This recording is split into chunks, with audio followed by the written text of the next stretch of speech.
Está no ar pela sua TVC, Rodrigo Beto em Opinião. Nesse programa eu convidei, tenho o prazer de receber aqui o Vinícius Fará, deputado federal, já foi prefeito 2 vezes, eleito e reeleito prefeito de Três Rios, foi recentemente secretário de Desenvolvimento Econômico do Estado do Rio de Janeiro e eu tenho o prazer hoje da gente bater esse papo, conversar um pouco sobre política nacional, política estadual. O Vinícius conhece muito da política nacional e da política local e falar um pouco também sobre desenvolvimento econômico. Afinal, o deputado Vinícius Fará foi secretário de Desenvolvimento Econômico ao longo desses últimos 10 meses, né? Que esteve à frente da secretaria e a gente tem muito para falar do desenvolvimento do Estado. Afinal de contas, tem muita gente querendo saber sobre emprego, renda, sobre a economia do Estado. Enfim, Vinícius, é um prazer te receber aqui hoje. Rodrigo, a honra é minha. Acho que a gente está aqui para levar informações importantíssimas para a sociedade fluminense, desse novo momento do Rio, de um pouco da nossa história política, o porquê que a gente chegou até aqui. E é uma honra estar com um amigo e participando desse importante programa que leva informações precisas para a sociedade fluminense. Bom, eu queria começar, Vinícius, tratando de um assunto que eu acho que é interesse de todos.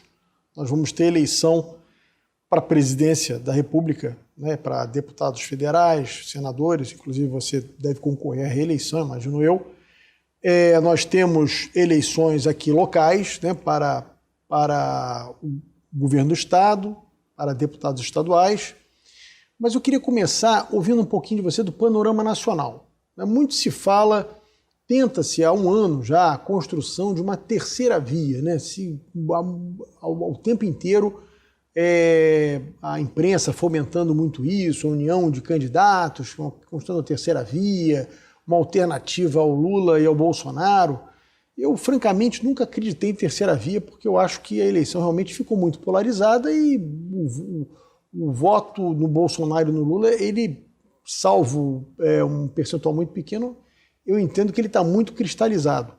Mas eu queria ouvir a sua opinião. Você acha possível ainda o surgimento de um terceiro nome, de uma terceira via, como a imprensa tem ventilado a todo momento, essa possibilidade de união de alguns partidos, inclusive do próprio União Brasil, que você faz parte? Você acha possível ainda a um candidato se viabilizar, ser um player nessa eleição, sendo um antagônico tanto ao Lula quanto ao Bolsonaro?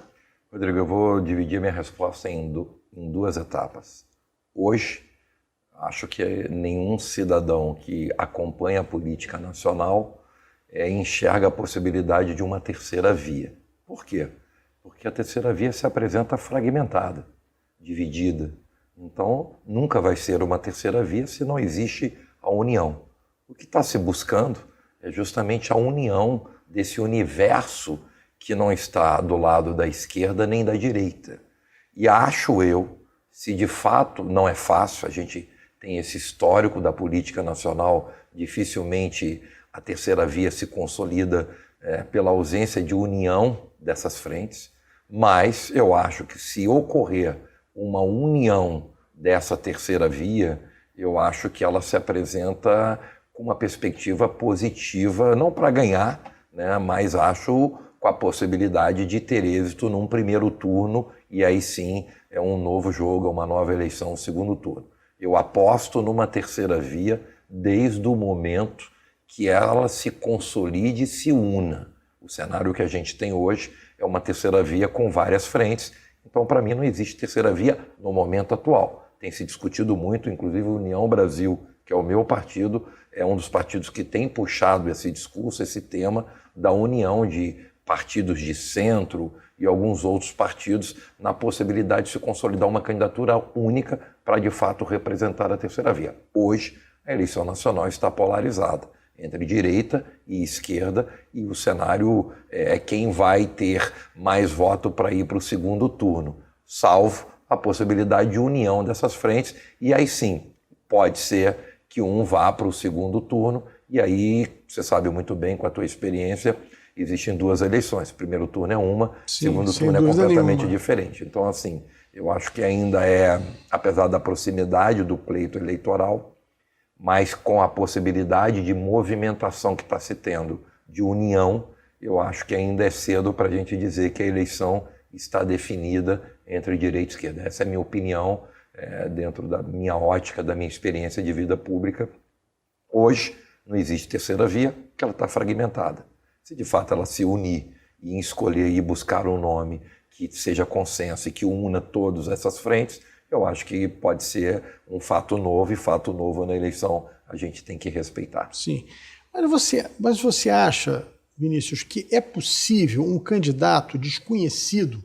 O Brasil é um país continental, né? Então um governador no Rio Grande do Sul, por exemplo, que era um dos nomes cotados para essa terceira via, muito pouca gente conhece ele no Nordeste, no Norte, até no Sudeste, né? Quer dizer, é um nome pouco conhecido, né, fora do estado em que ele governou. Uma senadora, como é o caso da Simone Tebet, que é outro nome muito falado também nessa propensa união da terceira via desses partidos, também é um nome, assim, saindo um pouco ali do Centro-Oeste, muito desconhecido do resto do Brasil. O Centro-Oeste é uma parcela muito pequena do eleitorado brasileiro. Você acha possível um nome? O nome mais conhecido que tinha era o Sérgio Moro, que me parece foi descartado. Candidato a deputado federal em São Paulo. Foi descartado qualquer possibilidade dele disputar qualquer campanha majoritária, seja a eleição para presidente, seja a eleição para o Senado ou até para governador. Então, dentre esses nomes que se apresentam, me parece que são nomes muito desconhecidos da grande massa da população brasileira. Você acha possível um nome desse se viabilizar, quer dizer, se tornar conhecido no meio de uma campanha eleitoral, uma campanha curta de 45 dias? Você acha viável esse nome conseguir se fazer conhecido e depois de se fazer conhecido, quer dizer, criar um certo, digamos assim, uma certa simpatia junto a uma parcela da população e conseguir, enfim, disputar um segundo turno, quer dizer, tirar um dos dois candidatos favoritos do páreo? Rodrigo, acho que nós já tivemos, inclusive, no próprio estado do Rio, experiências que confirmam que quando a sociedade escolhe e aposta, independente do fator conhecimento, o cenário se consolida. O Rio viveu a última eleição essa experiência. A gente tinha um candidato a governo altamente testado e aprovado e conhecido, e um fato novo de uma pessoa que ninguém conhecia, que levou a eleição com uma certa folga. Eu aposto muito nesse sentimento da sociedade. A sociedade ela tem momentos que ela se define muito em cima da hora, independente do grau de conhecimento que ela tenha sobre aquele candidato. E num cenário que você tem dois candidatos que representam extrema-direita e extrema-esquerda, altamente conhecidos. Quando um político é conhecido, ele tem aceitação e rejeição, né? Então, um fato novo independe do pouco tempo. Eu acho que, pelo contrário, acho que a gente tem experiência, volto a dizer, que confirmam essa tese de que o fator desconhecimento pessoal e empatia com a sociedade chega num determinado momento do pleito eleitoral que ele passa despercebido, e a gente já viveu essa experiência. Então eu volto a dizer, hoje a eleição está definida entre candidato de direita e candidato de esquerda. O cenário mostra isso, todas as pesquisas confirmam isso. Mas nós estamos falando de uma movimentação paralela que tenta unir todos. Se tiver união de todos, que não seja da extrema-direita e da extrema-esquerda, eu volto a dizer, eu acho que tem possibilidade de fazer uma frente para chegar num primeiro turno ali na posição de ir para o segundo turno e disputar o pleito. Agora, se não for a união total, eu acho que é humanamente impossível, porque os números e as pesquisas já mostram o alto grau de conhecimento e de voto que todos os dois cenários já se apresentam hoje. O difícil... Agora, eu penso muito assim, eu acho que eu tiro a última eleição, Rodrigo, você acompanhou ela. Mas foi um ponto fora da curva a última eleição, né? Foi um ponto fora da curva, mas a sociedade brasileira ela é muito sensível a esses momentos, né, gente? Você acompanhou, nós tínhamos uma eleição com um candidato que era o Eduardo Paes, altamente testado e aprovado na gestão da prefeitura, um político conhecidíssimo em todo o estado do Rio de Janeiro, pulling de 10 em todas as pesquisas um certo tempo antes, e por um candidato que ganhou. Você pode dizer, não, mas ele ganhou porque ele tinha pré-requisito. Mas sim, eu não quero entrar nesse mérito, mas até aquele momento a figura, né, do ex-governador totalmente desconhecido. E a sociedade apostou num fato novo. Então, eu não posso garantir que não venha a ter um novo fato novo na eleição.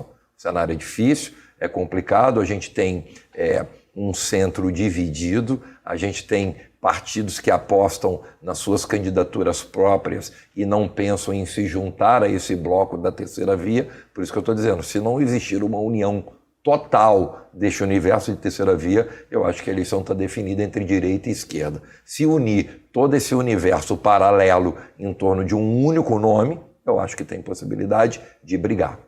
O difícil é você convencer, né? Porque a política, você é político, eu já disputei várias eleições, enfim, não disputo mais, mas todo político é munido de um grau de vaidade, né? Normal. Você esse é o disputa problema. eleição, o difícil é você convencer o outro que você é mais viável do que o outro, que cada um tem a sua pesquisa e cada um interpreta a sua pesquisa do jeito que acha melhor, né? Exatamente. Então, vai aparecer uma pesquisa, o outro aparece com outra. Aí ele não acredita na que ele está mal, acredita na que ele está bem. Por isso que eu disse, se de fato ter uma união total é um cenário. Mas então eu tenho que discutir possibilidades. Existe essa possibilidade. Hoje, a gente trabalha muito em cima de uma realidade. Cada um pensa que é mais forte do que o outro e não aceitaria. Mas se tiver um consenso e se unir, eu acho que pode surpreender. Hoje já estava no jornal a Simone Tebet dizendo que não aceita ser vice. Só cabeça de chapa. Aí, quer dizer, começa uma... Esse filme a gente já viu, né? Coisa difícil, né? Eu vejo esse filme há 34 anos. Eu acho que é extremamente difícil a união, porque cada um defende aquilo que ele acredita e sempre entende que tem potencial para crescer mais em detrimento do outro. Então não é um processo difícil, por isso que eu fui claro. Hoje, tratando hoje, a eleição está definida entre direita e esquerda. Amanhã, se tiver a união, eu acho que pode surpreender. É uma união fácil? Extremamente difícil, até porque a história política brasileira mostra que unir frentes políticas não é fácil. Olha, eu queria pedir um minutinho a você, vamos fazer um break rapidinho, voltamos com o nosso convidado, deputado federal Vinícius Fará. Já imaginou melhorar seu estado, sua cidade e a vida de sua família com um aplicativo? A Alerj já! Chegou o Legisla Aqui. Tudo sobre seus direitos e um canal para você mandar e apoiar ideias que podem virar leis. Tem uma ideia boa? Sugira. Quer saber se é legal? Consulte. Tem dúvidas ou sugestões? Converse. Curtiu? Baixe o app. Legisla Aqui. É a Alerj mais perto de você. Sabe o sonho de vacinar a sua princesinha? Você pode realizar. Vacinar seu craque é um golaço. Vacinar sua futura médica é cuidar da saúde dela. Com a Covid não se brinca, se vacina. Vacine seu filho de 5 a 11 anos. Acesse novaiguaçu.rj.gov.br. Confira os documentos necessários e os postos com a vacina testada e aprovada para crianças. Prefeitura de Nova Iguaçu.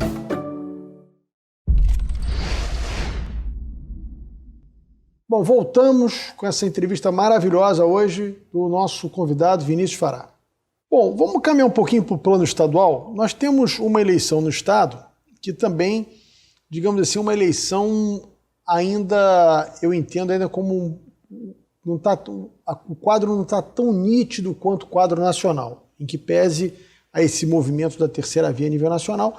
Aqui no estado você tem, a priori, para o governo do estado, são os 4 principais candidatos seriam o atual governador, Cláudio Castro, que vem à eleição, o candidato Marcelo Freixo, que está tecnicamente empatado com o governador Cláudio Castro na liderança das pesquisas de opinião, o candidato Rodrigo Neves, que é ex-prefeito de Niterói, e o candidato Felipe Santa Cruz, que é uma tentativa do prefeito Eduardo Paes de emplacar um candidato seu no PSD, é o ex-presidente da OAB, tanto aqui do Rio de Janeiro quanto a OAB Nacional. Em geral, são nomes pouco conhecidos, né? O próprio governador ainda é pouco conhecido de boa parte da população fluminense e carioca. Você acha que essa eleição ela tem um grau de favoritismo do atual governador? O que você acha que essa eleição ainda pode ter alguma surpresa, pode aparecer algum outro nome? Você acha que caminha, enfim, para ficar entre esses 4 candidatos aí? Rodrigo, eu tenho quase que convicção de que o quadro é altamente favorável para o atual governador Cláudio Castro. A gente tem um governador que nos últimos 19 meses, que é desde quando assumiu o governo, mudou a história do nosso estado. O nosso estado é um outro estado. Depois eu posso falar em números pela pasta que, com muito orgulho, eu estive à frente por 10 meses, que é o coração da economia, que é o coração do dia a dia do cidadão, é a economia aquecida. Então, o governador Cláudio Castro assume um governo com uma série de problemas, com uma série de vulnerabilidades, principalmente na temperatura política, no equilíbrio com as frentes políticas, com a relação com a Assembleia Legislativa, com o Judiciário, ou seja, você sabe que essa falta de pacificação ela impacta diretamente no resultado do dia a dia de um governo, e foi nessas circunstâncias que o governador Cláudio Castro assumiu o governo, né? O governador teve uma competência absurda, e você sabe muito bem disso, e eu falo com uma propriedade de quem milita há 34 anos na vida pública. Você fazer um governo de coalizão e, ao mesmo tempo, extrair resultados na proporção e na velocidade que o governador Cláudio Castro entregou é muito difícil. E isso demonstra a sua capacidade de liderar, o seu estilo diferente de conduzir a máquina pública, um cara altamente preparado, desconhecido até então, porque era vereador do Rio, se tornou vice-governador e por uma circunstância se tornou governador. Então não dá para a gente dizer que o governador Cláudio Castro era uma pessoa altamente conhecida pela sociedade fluminense, mas quando ele se torna governador, ele, apesar do desafio de fazer um governo de coalizão, porque era necessário, você tinha uma Assembleia dividida, rachada, brigada com o Executivo, e coalizão é necessário, a coalizão ela é legítima, mas nem sempre coalizão é sinônimo de resultado. Sim. E o governador teve, para mim, um mérito absurdo, talvez o maior mérito do governador, foi gerenciar e tocar essa máquina pública que une vários partidos e várias frentes com total liderança e com resultados. O Rio de Janeiro é o outro em todas as áreas. A gente não vê mais crise na saúde do Rio, que era quase uma constante no estado do Rio de Janeiro. A gente vê uma educação, é natural que são, tanto educação quanto saúde, são 2 setores sensíveis, sempre vai ter. Ainda mais depois da pandemia, ainda né? Mais depois. A educação, ela realmente... Exatamente. Aliás, foi um dos grandes equívocos dessa pandemia, foi muito crítico. As escolas foram as últimas a abrir, exatamente, né? Sendo que os professores foram os primeiros a serem vacinados, exatamente, junto com o pessoal do setor da saúde. Quer dizer, foi uma coisa assim absurda, digamos assim, esse corporativismo de não abrir escola. Mas mesmo vencido essa realidade da pandemia, o governo conseguiu entregar resultados importantes em 2 áreas altamente sensíveis, educação e saúde. Você vê que são quase 20 meses que a gente não se depara com nenhum problema crítico e sensível nessas 2 áreas que são vulneráveis. A gente tem a segurança pública batendo recordes históricos. A série histórica do Rio de Janeiro dos últimos 10 anos, o Rio tem o melhor índice de segurança pública em vários setores, em várias áreas. Isso demonstra o quê? Isso não é por acaso. Isso é gestão, é investimento. Nunca se investiu tantos recursos, Rodrigo, na segurança pública desse estado, com equipamento tecnológico, viaturas, treinamento de policiais e agora, para completar, um reajuste. Um reajuste que, somando tudo, chega lá na ponta a quase 40% a mais do salário das forças de segurança desse estado. Para vocês terem uma ideia, o impacto disso, o Rio tinha, se não me falha a memória, a 13ª ou a 14ª polícia em remuneração dentre os 27 estados. E esse reajuste agora coloca o Rio como o 3º melhor salário da polícia do país. Então, assim, quando você traz investimento, tecnologia, qualidade dos policiais e aumento no salário, que é o reconhecimento a esse profissional, os resultados aparecem como está aparecendo. Sim. A área da economia, que eu fui secretário por 10 meses, são recordes históricos que nem o mais... Vamos chegar lá. Então, nem o mais otimista cidadão poderia imaginar. Então, assim, eu tenho certeza que o governador Cláudio Castro é o grande favorito para essa eleição.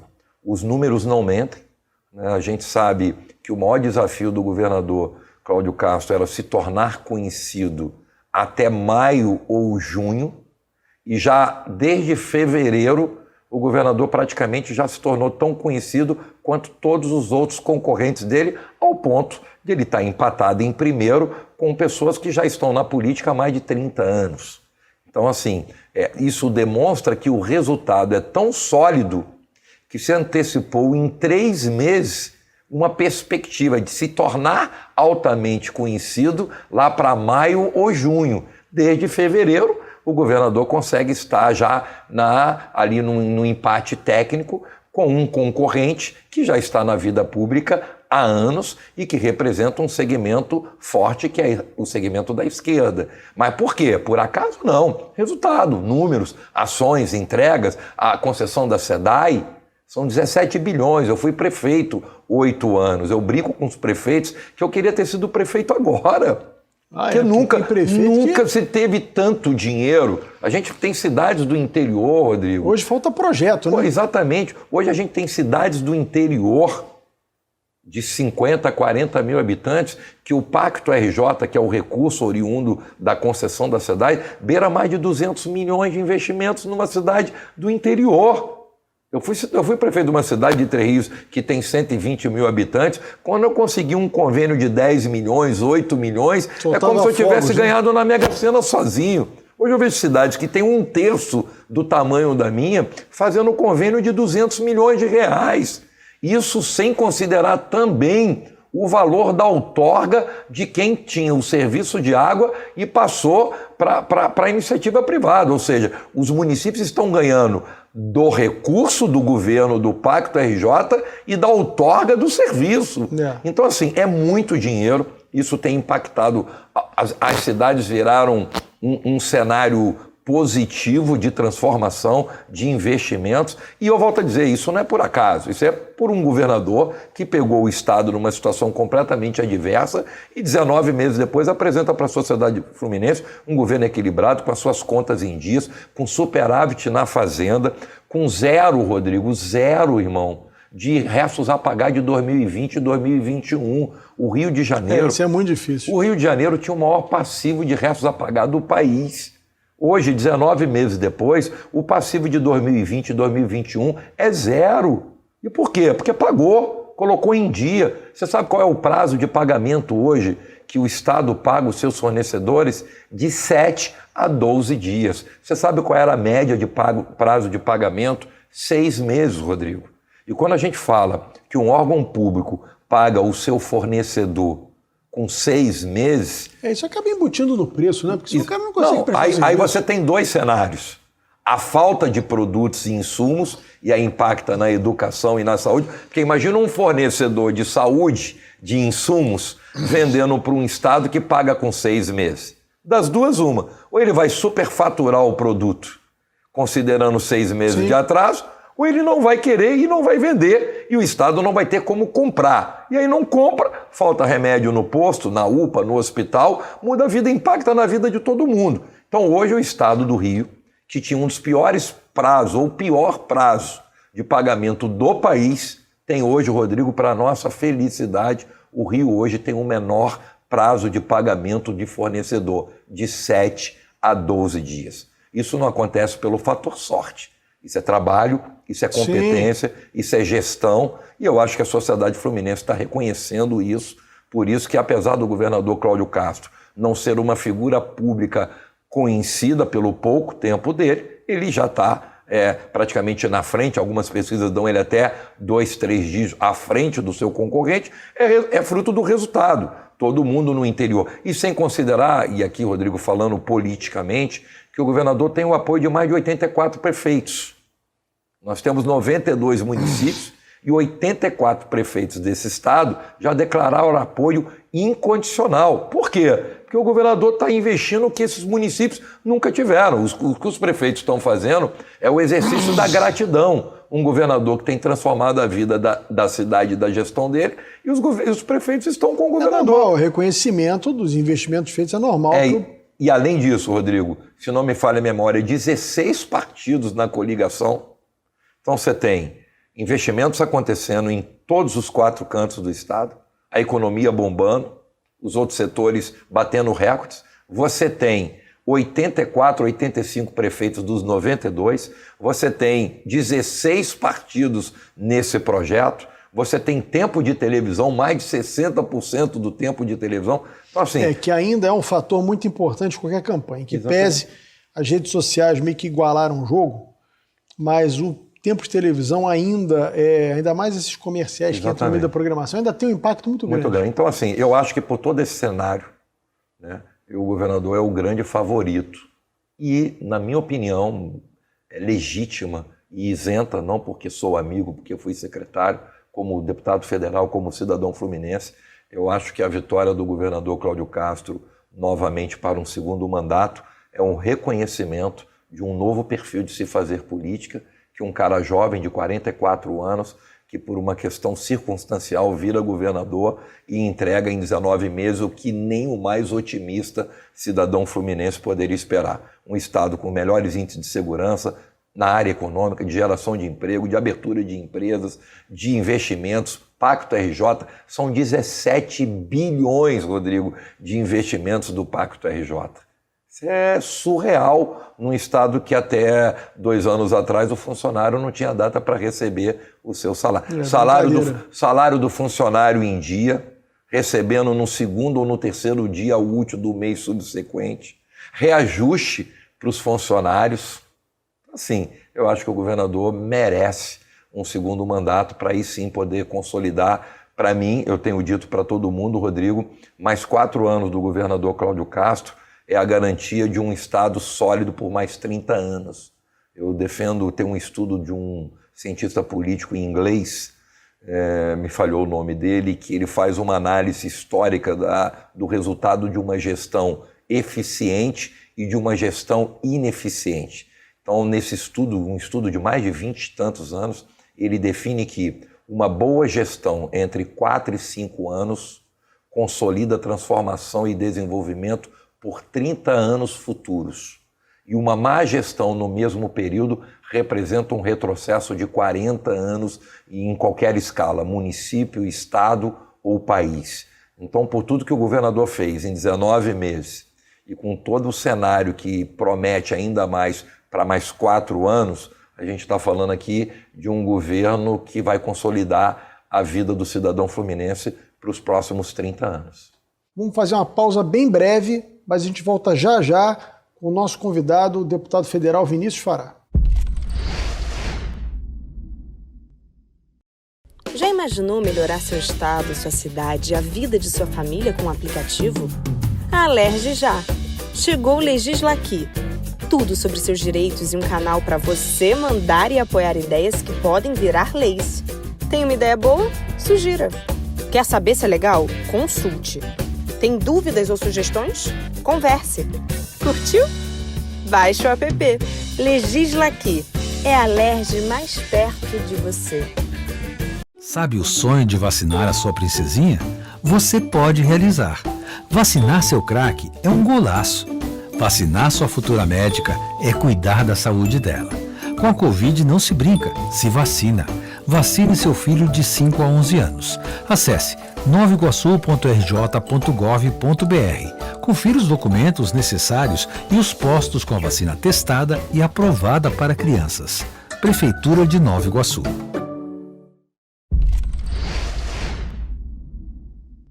Bom, estamos de volta com o nosso convidado, deputado federal Vinícius Fará. Bom, eu vou voltar a essa questão da da gestão, porque eu acho que a gente tem muito a falar sobre desenvolvimento econômico, né, o que o Estado pode fazer para buscar outras vocações, não ficar tão dependente de petróleo. Eu acho que a gente tem que voltar um pouquinho esse assunto, mas eu queria acabar essa parte da política contigo. Nós vamos eleger um senador também, né, eleição a cada 4 anos para o Senado, o mandato é 8 anos, então você tem, em 2018 foram 2 senadores, agora em 2022 você renova 1/3 do Senado, ou seja, você tem um senador eleito por cada estado. Eu acho que o Senado passou, até por conta dessas discussões de nomeações para o STF, enfim, agências reguladoras, o Estado, acho que as pessoas passaram a se atentar um pouco mais da importância da eleição de um senador que realmente tenha um comprometimento com o Estado para o qual ele foi eleito. Né? Você tem a eleição do Estado, me parece, para o Senado, me parece um pouco ainda turva, né? Você tem na esquerda uma discussão entre o PT e o PSB, há uma discussão se o Molon é candidato, né? Havia um compromisso de que o candidato único seria o deputado André Siciliano, que é muito meu amigo, uma pessoa que eu acho que tem todas as qualidades, as virtudes para ser um grande senador. Você tem aí o Romário, que é candidato pelo PL, né? Você tem no seu partido, me parece, a deputada Clarissa Garotinho, que almeja também ser candidata ao Senado. Enfim, você tem uma série de nomes surgindo, né? E como a possibilidade desses partidos que estão na coligação coligarem para governador, mas cada um pode lançar de forma avulsa o seu candidato ao Senado, e parece que essa eleição para o Senado está um pouco mais embaralhada, até porque há um estudo que mostra que o último voto que o eleitor decide é o voto para o Senado, né? Aquele voto de última hora que o cara, em geral, busca o senador que ele tem mais simpatia com o candidato a presidente, a governador que ele vai eleger, enfim, é um voto meio que pega carona nas 2 outras eleições majoritárias, né? Como é que você está vendo essa eleição para o Senado? Eu acho que vai ser uma eleição disputadíssima.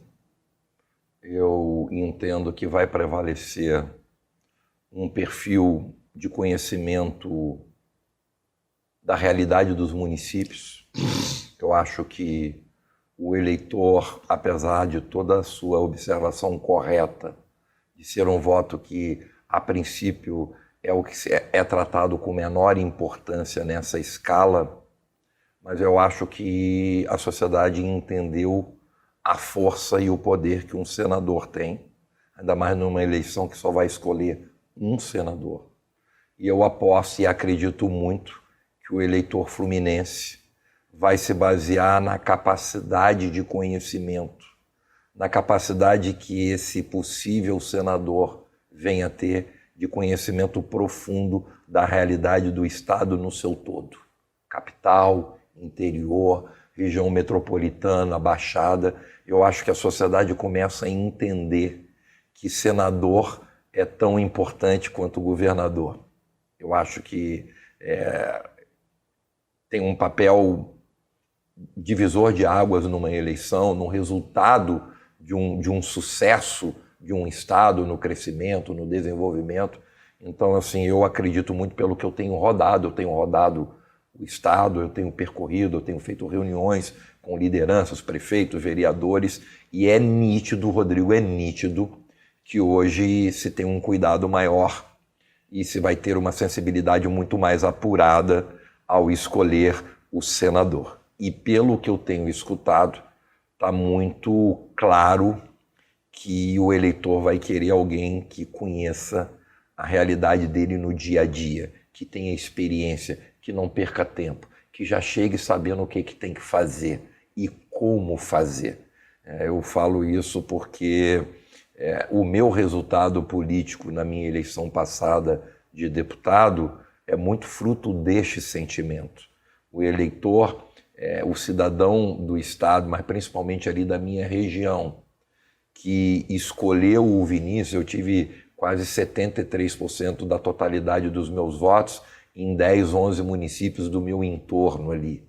E esses votos foram votos totalmente conscientes do cara que entendeu que o Vinícius, que fez uma gestão transformadora no município. Você foi muito bem avaliado, você foi reeleito prefeito. Com 84% de Três Rios. Eu lembro que foi uma votação acima de 80%, foi uma coisa assim bárbara. Foi 84% dos votos, e a nossa gestão, Rodrigo, só para ilustrar, eu fui eleito prefeito empreendedor do estado 3 vezes pelo Sebrae, e depois eu fui eleito nacionalmente prefeito empreendedor do Brasil, justamente pelos números e pela transformação do município. E quando vem a eleição de deputado, eu percebi isso na eleição, foi claro isso.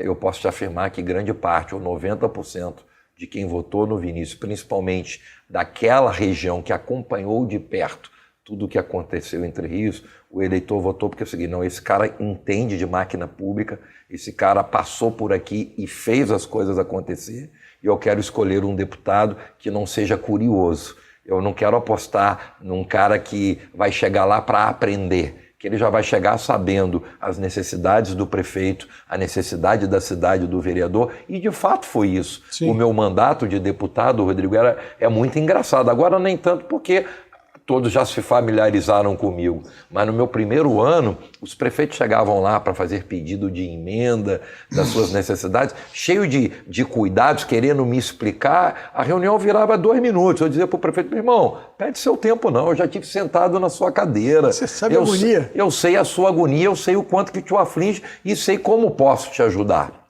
Então acho que, levando um pouco do que eu vivi como deputado, na minha eleição, que o meu eleitor entendeu que o Vinícius já chegaria lá pronto, com conhecimento, com a corrente sanguínea aquecida de quem foi prefeito 8 anos e que entende a necessidade no momento que o eleitor e que a cidade precisa, é o mesmo que o sentimento que eu vejo hoje para o Senado. O eleitor vai buscar um senador que tenha experiência pública, que tenha conhecimento do Estado como um todo, capital, Baixada, região metropolitana, interior. Então, assim, eu acho que vai muito por aí, eu tenho percebido isso. E acho que é o caminho correto. A gente, não dá para você escolher alguém que vai buscar aprender a realidade de um Estado e do cidadão. É muito mais exitoso você escolher alguém que já chega pronto, sabendo o que tem que fazer. Exatamente. Agora, vamos voltar então à questão da economia do Estado, porque é um tema que você domina profundamente. Eu tenho certeza que quem está nos assistindo tem toda a curiosidade de saber sobre esse assunto, que é o que move a vida da gente, né? O emprego que as pessoas procuram. Enfim, no fim das contas, né, para aquele cara que sai cedo de casa e volta à tarde, a preocupação dele é como é que ele vai sustentar a sua família e dar o melhor para os seus filhos, para a sua esposa, enfim, como é que ele vai poder tornar, né, o fruto do trabalho dele uma coisa benéfica para a sua família. O Rio, como você bem disse, conseguiu fazer uma concessão do saneamento muito exitosa sobre a ótica, não só sobre a ótica financeira, porque entrou muito dinheiro no Estado e nos municípios, mas também sobre a ótica da qualidade de vida futura dos cidadãos. Né? O Rio de Janeiro tinha na Baixada Fluminense índice de saneamento da Idade Média, né? Coisas assim... Acho que São Gonçalo era 90%. É absurdo, uma troço assim sem explicação, né? No século XXI, num estado como o Rio de Janeiro. Mas era a realidade do estado do Rio.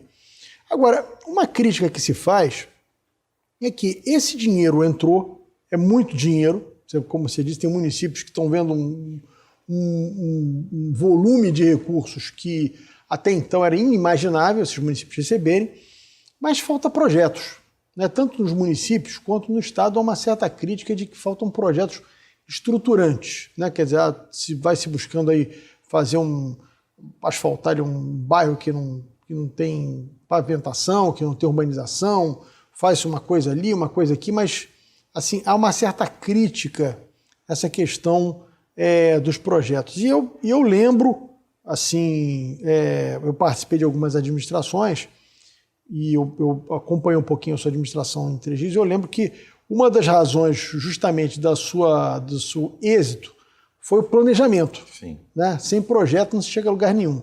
Você acha essa crítica justa? Você acha que o Estado e os municípios deveriam já ter preparado projetos, quer dizer, pensando nesse recurso que entraria?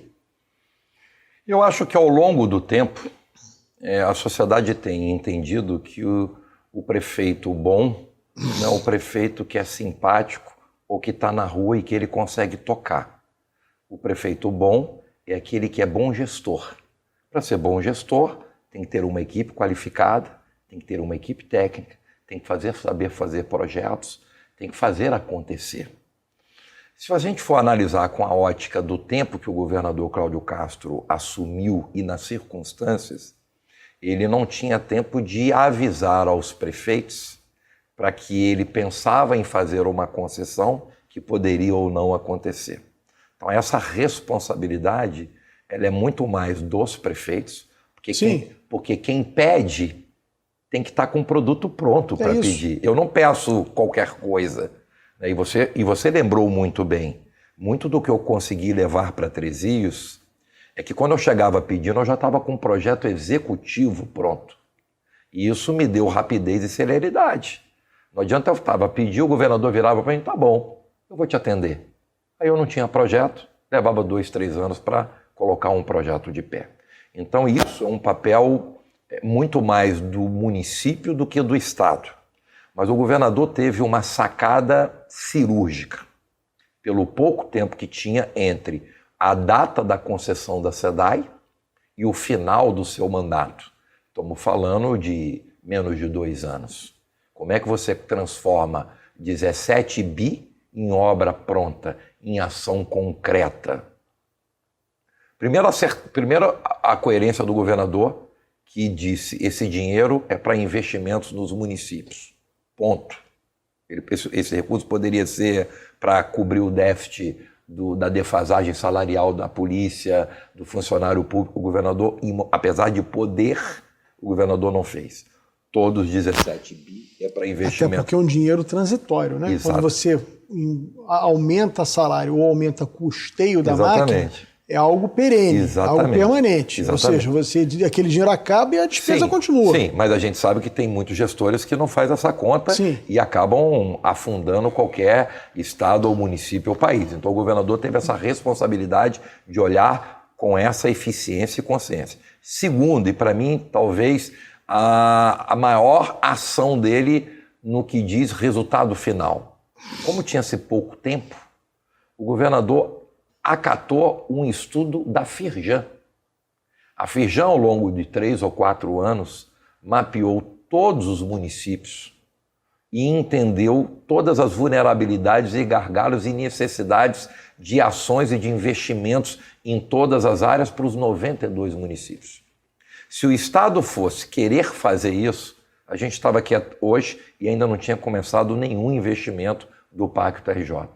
Então o governador, numa demonstração de inteligência e humildade, recebe esse produto, esse estudo da Firjan, que economizou no mínimo 3 anos de investimentos e de tempo do governo do Estado. Então hoje, muito do que se está acontecendo de investimentos no município é de um projeto de estudo que a Firjan, ao longo dos anos, elaborou. E a Firjan, a gente sabe, tem quadros altamente capacitados, técnicos. Esse é o papel da Firjan. Então, acho que, para mim, às vezes passa meio despercebido isso, porque primeiro a gente fala de 17 bi de investimento, nunca teve isso, mas, para mim, o fator preponderante do êxito desses investimentos é que o governador não perdeu tempo e foi lá na fonte da Firjan, que ao longo de vários anos para trás já tinha feito um estudo técnico dessas vulnerabilidades e, óbvio, o governador está ouvindo os prefeitos.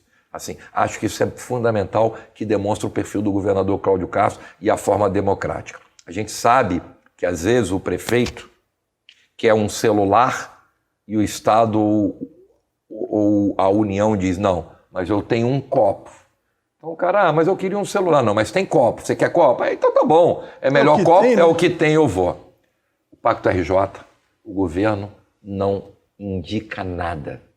O governo, através ou do levantamento da Firjan e do que o município apresenta, o governador investe, o governo investe naquilo que é necessidade. Ninguém mais do que um prefeito da sua cidade para saber. Então, assim, isso para mim tem sido cirúrgico. Eu já vi situações em que o governo já chega com um produto pronto, mesmo você não precisando.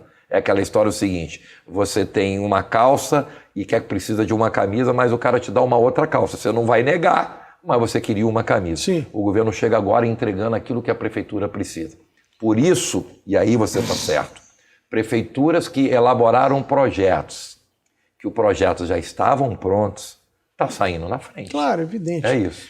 Agora, nós estamos vivendo um momento muito favorável, né? Nós estamos com uma combinação de o Rio está num regime de recuperação fiscal, o que possibilita o Rio não ter que pagar juros à União, Sim. o que dá uma folga no orçamento, mas numa hora nós vamos ter que pagar isso.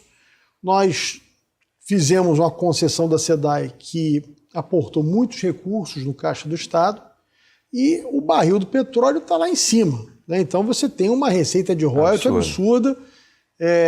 Esse ano, pelos dados que eu pude apurar, é possível que o Estado do Rio tenha uma receita, digamos assim, não esperada, uma receita extraordinária, além do que era previsto arrecadar, em torno de 6 a 8 bilhões a mais de royalties de petróleo. Acho que já foi no ano passado, no total, eu não sei o percentual, se não me falha a memória, de petróleo foi algo em torno de quase 4, mas já no ano passado o Rio teve um superávit de 6 bi. Eu acho que esse ano é capaz de ser mais. Pergunto a você que foi um prefeito extremamente exitoso, um cara que foi muito focado na boa gestão e o eleitor reconheceu isso, até que você foi reeleito com um caminhão de voto, quase unanimidade, 84% é quase que unanimidade, né? Mas um pouquinho... Sim. Enfim, só os teus adversários, a família deles, que não votaram em você, 84%. Então, assim, você não acha que deveria, conjugado com esse plano de investimentos, uma parte desse recurso, quer dizer, o Estado hoje também tem um teto de gasto, ou seja, tem esse excedente de arrecadação, você também não pode sair gastando, quer dizer, tem algumas restrições.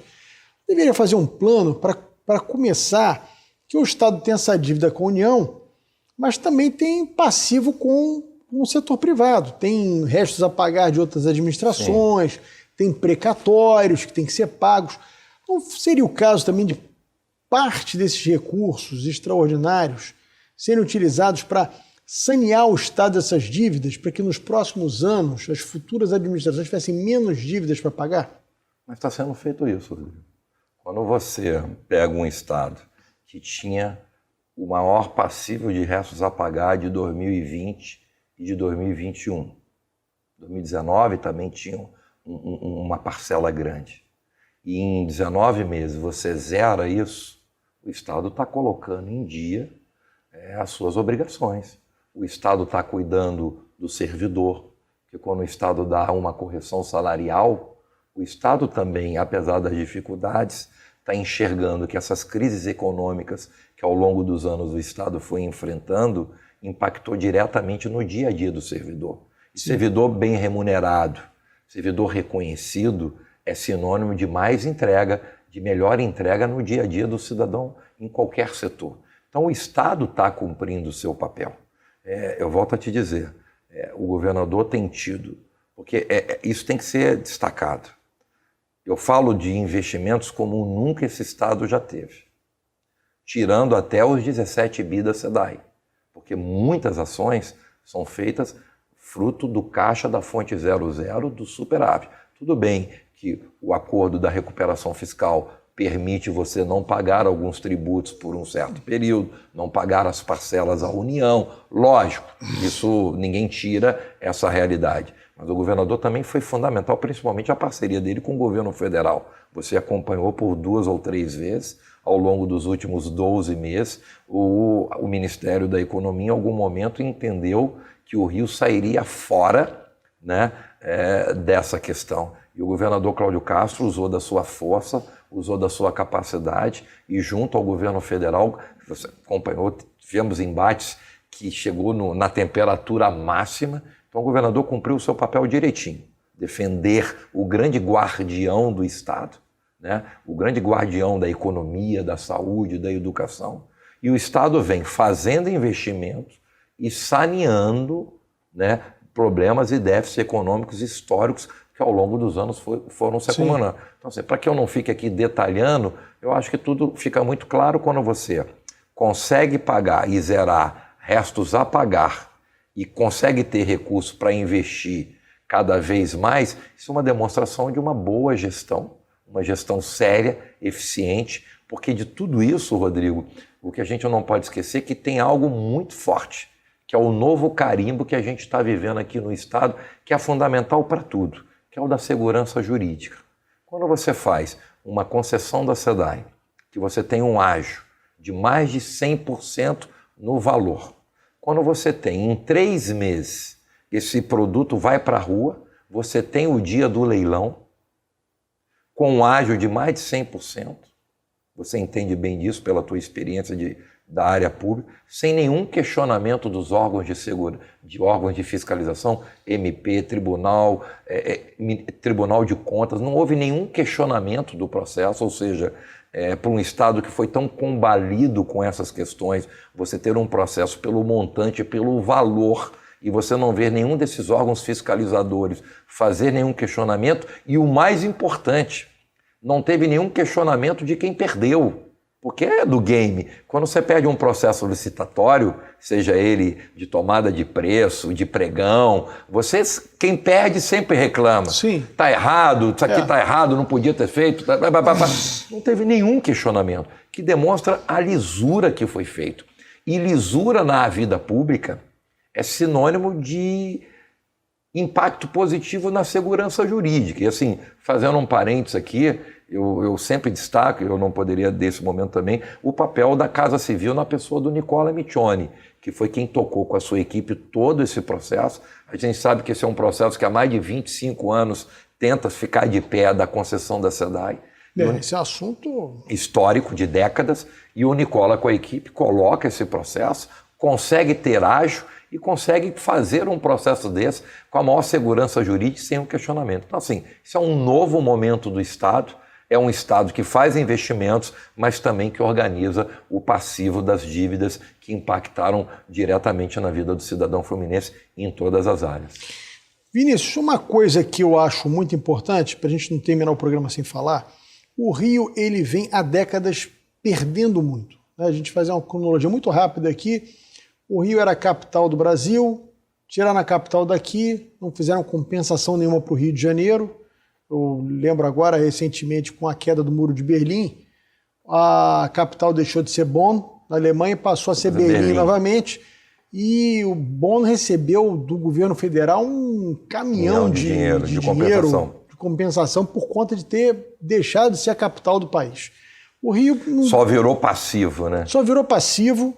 A gente perdeu aqui, você sobrevoa Brasília e você vê, bom, isso aqui tudo saiu do Rio de Janeiro. E o Rio de Janeiro não acabou. Né? Depois fizeram uma fusão feita de uma forma muito, assim, atabalhoada, na minha opinião.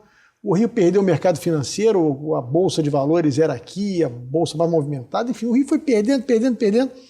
E o Rio, na minha opinião, só não acabou por conta do petróleo. Né? Nós conseguimos as duras penas.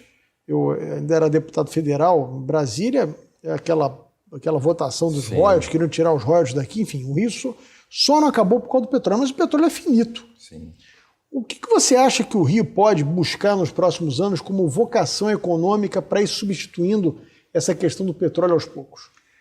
Primeiro, Rodrigo, o que o Estado tem feito, diversificando as suas apostas, gerando investimentos e créditos para todos os setores da cadeia produtiva, fomentando toda a economia do interior, e aí eu estou falando isso com uma propriedade total de quem durante 10 meses colaborou para esse processo, e os números não mentem, né? A gente tem a questão dos fertilizantes, que é uma grande aposta do mundo, e que a legislação modulada pelo governo numa parceria com a Alerj prioriza investimentos, estudos mercadológicos, estudos técnicos dessa área, questão tecnológica.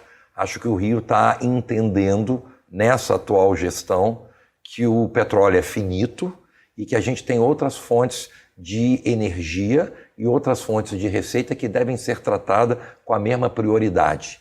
Então isso tem acontecido e assim o que eu posso te dizer na prática Primeiro o que foi feito e o resultado do que foi feito. O Rio de Janeiro, em janeiro agora, bateu o recorde de 208 anos de abertura de empresas. Foram abertas 73.020 empresas no estado nos últimos 12 meses. Notícia. Isso, Rodrigo, é o recorde em 208 anos do estado. Mesmo dentro de uma pandemia, o estado do Rio foi o terceiro estado na geração de emprego, ficando atrás apenas de São Paulo e de Minas.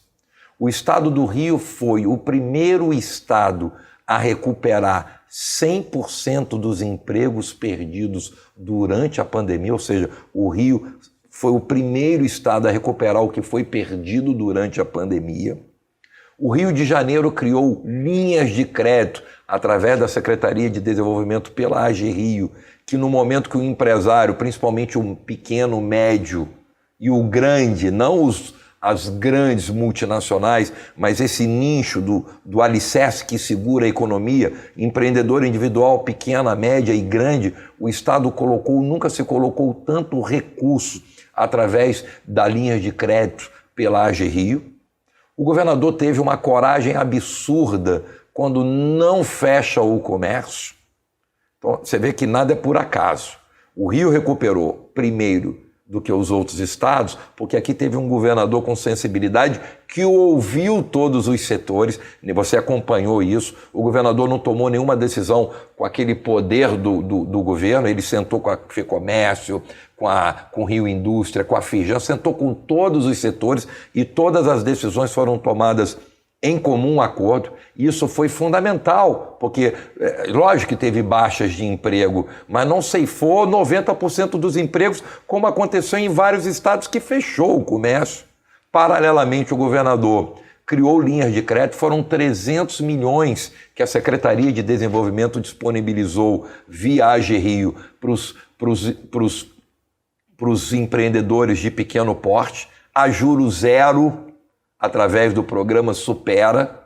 O governador abaixou a alíquota do combustível e da aviação para fomentar um fluxo maior no turismo, principalmente ali no fluxo do Galeão, que a gente sabe de todo o processo de esvaziamento que o Galeão sofreu. O governador sancionou, e parabéns à Alerj, que reduziu, se não me falha a memória, essa lei foi de autoria do André Siliano, que reduziu a alíquota dos bares, restaurantes, lanchonetes e afins de 4% para 3%, aí você pode dizer, mas 1% não, é 25% menos que foi tirado da alíquota. Então, assim, se você vê esse pequeno comércio que movimenta, não dá para a gente fugir da realidade do nosso país, 92% da economia do Brasil é sustentada no pequeno e médio negócio e no empreendedor individual. Sim. E esse setor teve um olhar do governo Cláudio Castro absurdo, com linhas de crédito, não fechando o comércio, com redução da alíquota da tributação.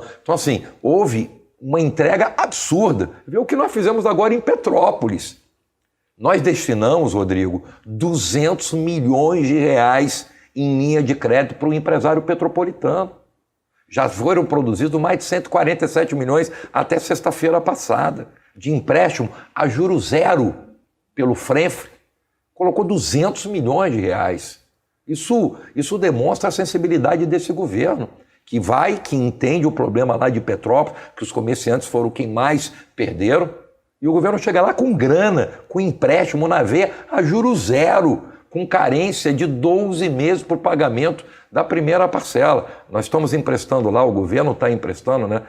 Eu era secretário nesse período, esse projeto foi desenvolvido ali na secretaria junto com a AGE Rio, o governo, por determinação, óbvio, e visão do governador, mas a gente colocou lá 200 milhões de 5 a 50 mil e de 50 a 500 mil reais.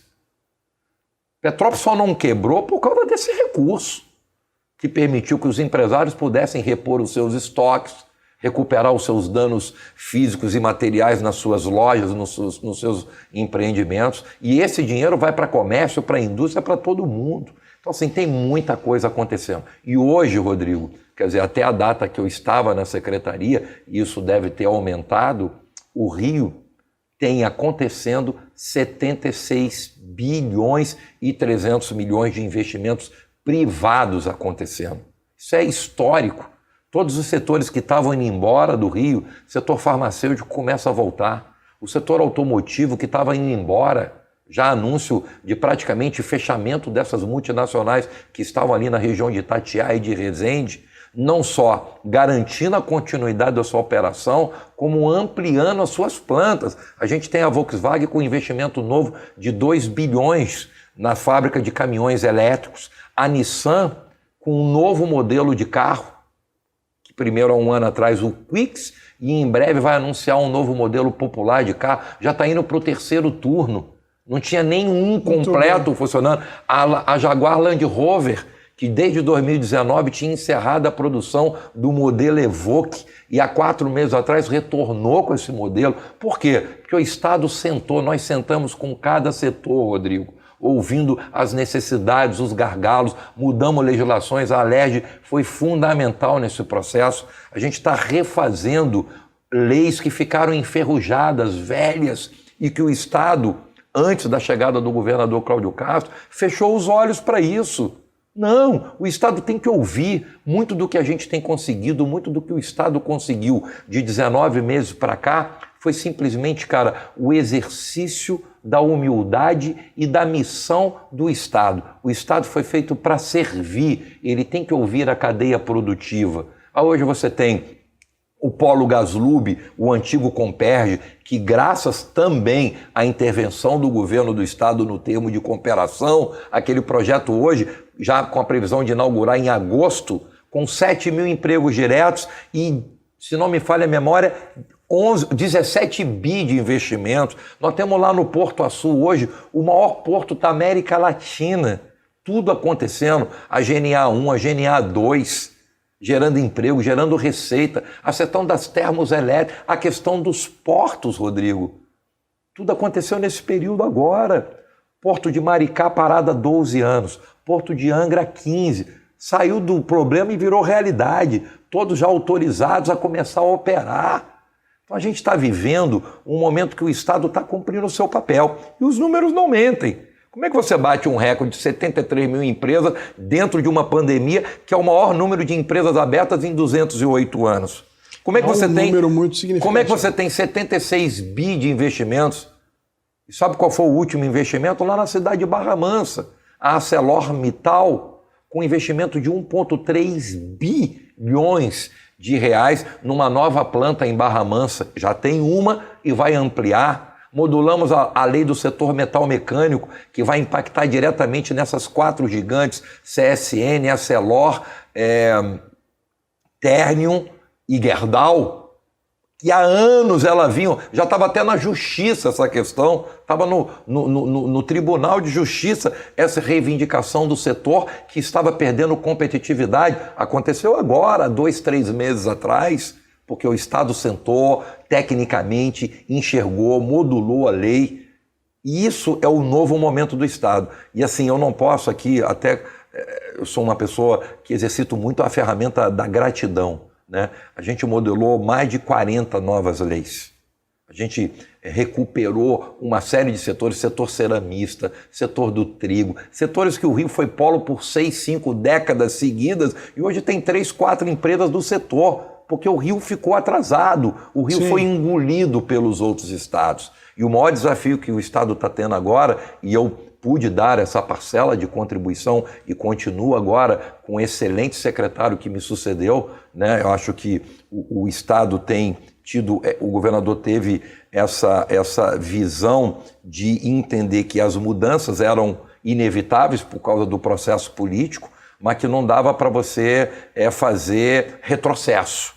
Então, o Cássio, que é o novo secretário de Desenvolvimento, um cara altamente capacitado, técnico, com uma gestão histórica à frente do PROCON, um órgão que sempre foi emblemático. Então, hoje o Cássio acumula o PROCON e a Secretaria, mantém os projetos. A gente levou os fóruns de desenvolvimento para... A gente está indo em todos os municípios, o Estado foi a todos os municípios com eventos que extraem as necessidades dos municípios, os gargalos. Começamos o projeto que a gente lançou, Rodrigo, só para terminar, né? O Estado vai colocar de pé 14 agências de desenvolvimento econômico. No meu período já entregamos 3 ou 4, faltam 10, E o que é uma agência de desenvolvimento, que é o programa Resolve RJ? O empresário fluminense, seja o seu Antônio, numa carrocinha de cachorro-quente que ele quer colocar de pé a uma multinacional, ele vai a um único local. Isso é muito importante. Que foi o que a gente fez em Três Rios. Você sabe por que Três Rios teve 2.472 empresas instaladas em 7 anos? Porque em Três Rios se abriu uma empresa com todas as licenças em 72 horas. A gente eliminou a burocracia, o maior entrave do desenvolvimento econômico. E a gente trouxe esse formato para o Estado, o governador nos encomendou, olha, eu quero esse Estado ágil e moderno. Eu quero quebrar os muros. E a gente formatou o projeto da agência Resolve RJ, já inauguramos 4 e vão ser mais 10 em todo o estado do Rio. O empresário agora vai num único lugar, num rito processual, vai conseguir o que precisa do INEA, da Fazenda, do Corpo de Bombeiro, de todos os setores ali, num único local. E antes, o cara de Campos que tinha que resolver um problema na Fazenda, ele tinha que sair de lá e vir para o Rio de Janeiro. Aí um mês depois ele tinha que voltar para ir na questão ambiental. Aí um mês depois ele precisava de uma linha de crédito, ele tinha que vir na AG Rio. Tudo isso vai estar dentro de um único local, que são as agências de desenvolvimento econômico, um mega produto. Então assim, vai ter a agência Truck, um caminhão que vai percorrer as menores cidades com essa agência, podendo ficar naquelas cidades menores para o cara abrir a sua empresa, para o cara poder tirar dúvidas, para o cara poder captar empréstimos através da AGI. Ou seja, é um novo momento. Eu tenho muito orgulho de ter participado desse governo. Fiquei 10 meses, saí por força eleitoral. Sou muito grato ao governador Cláudio Castro, que me permitiu levar um pouco da experiência de Três Rios, porque Três Rios é um case que virou referência nacional. E quando o governador me convidou, o governador assim, foi 2 minutos a conversa. Vinícius, a tua missão é modular o que você fez em Três Rios para virar política pública de Estado. Ele me deu total condições de fazer e o resultado apareceu em 10 meses. 76 bi de investimento, a correção e ajuste de um monte de leis que estavam ultrapassadas e enferrujadas. A gente modelou, modernizou, e aí eu volto a dizer o papel fundamental da Assembleia Legislativa, principalmente na pessoa do André Ciliano, que foi cirúrgico, aprovou com a necessidade da velocidade essas novas leis que foram fundamentais. Então, assim, a gente vai ter agora, até meio do ano, a chegada da empresa Cloud HQ, a maior empresa de data center do mundo, no investimento de 1.170 bilhões de dólares aqui no nosso estado. Vai ser lá no município de São João de Meriti. Sabe por quê? Porque a Secretaria desenvolveu um projeto de lei, de uma lei que não tinha, porque o Rio não tinha nenhuma legislação para o setor de data center. Em 4 dias essa lei foi entregue na Alerj e foi aprovada por unanimidade. Isso é muito importante. Então, assim, então essa relação histórica entre o Executivo e o Legislativo tem sido fundamental para a gente consolidar a economia. Olha, Vinícius, eu lamento profundamente que o nosso tempo tenha acabado. Lamento muito, porque eu acho que esse nosso bate-papo aqui é de uma importância para quem está nos assistindo enorme. Você está, assim, dando uma aula aqui de desenvolvimento econômico, mostrando para o cidadão uma quantidade de notícias que você não vai ler nos jornais, infelizmente, e é muito importante. A gente sai daqui com um ânimo revigorado, quer dizer, a coisa realmente está acontecendo, coisas tão boas estão vindo para o Rio, e isso, sem dúvida nenhuma, é muito importante que a população saiba dessas boas notícias, né? Isso renova o ânimo de todo mundo. Então, eu queria muito te agradecer a tua participação aqui. Eu acho que você, com tantas boas notícias, vai ter que voltar aqui para dar uma injeção de ânimo e otimismo na gente. Muito obrigado pela sua participação aqui no nosso programa. Obrigado, Rodrigo. É uma honra estar aqui, principalmente podendo, com muita verdade e transparência, passar para a sociedade fluminense que existe um novo estado do Rio de Janeiro e que a gente tem que ter orgulho desse estado, que esse estado hoje aposta na desburocratização, na permissão de investimentos privados que geram emprego. É um governo que entendeu que a economia aquecida muda um estado por completo. E o mais importante, Rodrigo, é um governo que entendeu que tudo acontece nos municípios. Então esse estado nunca seria forte economicamente só apostando nos investimentos e nas oportunidades na capital, na Baixada ou na região metropolitana. Para ter um estado forte, o interior tem que ser forte. É o que a gente está levando com essas políticas públicas de desburocratização, linhas de crédito, capacitação. O Estado está capacitando mão de obra para as prefeituras. Isso nunca teve. E eu não podia esquecer, me desculpe, o governador liberou agora, Rodrigo, 200 milhões de reais para a construção de condomínios industriais nos municípios. Nunca teve isso. Ou o município tinha que tirar da sua fonte, já tão pequena e tão pouca, para fazer condomínio industrial. O governador, através da nossa secretaria, colocou 200 milhões de reais para colocar de pé, num primeiro momento, 32 condomínios industriais em cidades estrategicamente potenciais para o desenvolvimento. E, paralelo a isso, o governo liberou, Rodrigo, 240 milhões de reais pelo Frenfre, para criar linhas de crédito com juro de 2,0 ao ano. Então, é um momento histórico que a gente tem que comemorar e é uma honra estar aqui e eu espero... E vamos embora, vamos continuar com as boas notícias. Eu queria te agradecer, deputado Vinícius Fará. Obrigado. E queria agradecer muito a você que nos assistiu até agora conosco e na próxima semana tem mais.